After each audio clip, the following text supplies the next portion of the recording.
incwadi amahora 122 umsebenzi esizowenza la amahora 122 sisala abafundi basifundele ngezilimi lezi esikhona hamba ifundwe sizocela indlela ezikamoya basizwe kahle le ndaba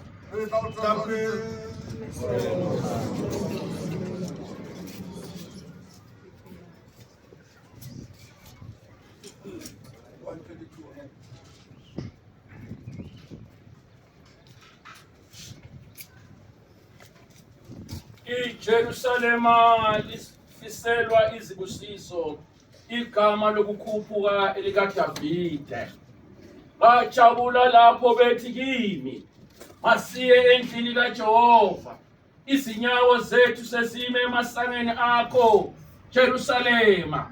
Jerusalema, wena wakhiwe njengomuzi ohlanganisiweyo ngokuqinileyo, lapho imindeni ikhuphukela khona, imindeni kaJehova.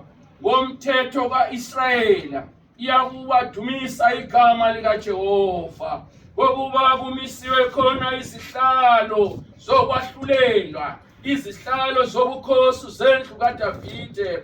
Kulekelani ukuthula kwaseJerusalema, abakuthandayo bayakukhuphukela kahle.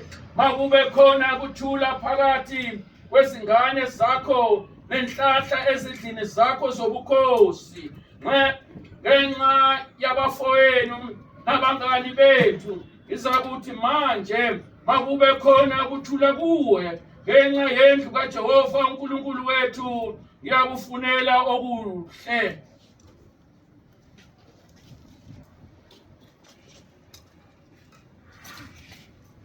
Sifila sabaetela Jerusalema ka mokiti tlhogo ya ditaba ka thaba ha ba itse ho nna a re eng ka tlung ya Jehova. Maoto a rona a eme dikgorong tsa hao Jerusalema, Jerusalema o hahilweng jwalo ka motse o matlo a ona a patahaneng ha mmoho. Ke moo ho nyolohelang teng meloko ya Jehova ka taelo e neilweng Israele, ho roka lebitso la Jehova. Vane ditironi di beilwe teng, ebe ditulo tsa kahlolo, ditironi tsa ntlo ya Dafita.